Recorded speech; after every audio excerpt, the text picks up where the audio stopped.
22 September वार सोमवार या दिवशी आहे नवरात्रीची पहिली माळ। या दिवशीचा शुभ रंग आहे पांढरा। पांढरा रंग हा निसर्गाचा आणि स्वच्छतेचे प्रतीक मानले जाते। तसेच हा रंग निर्मळ आणि शांततेचे प्रतीक देखील मानले जाते। या दिवशी देवी शैलपुत्रीची पूजाही केली जाते। देवी शैलपुत्री ही पर्वतराज हिमालयाची पुत्री आहे।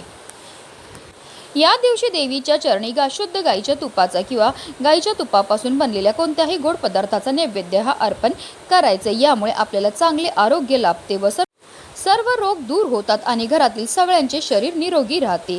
पहिल्या दिवशीची माळा आहे विड्याची पानांची।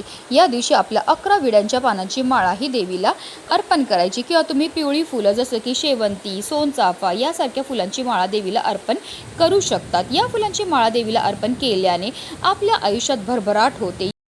आपल्याला ओम देवी शैलपुत्रे नमः किंवा या देवी सर्वभूतेषु मा शैलपुत्रे रूपेणी संस्थिता नमस्तस्ये नमस्तस्ये नमस्तस्ये नमो नमः या मंत्राचा जप हा करायचा आहे।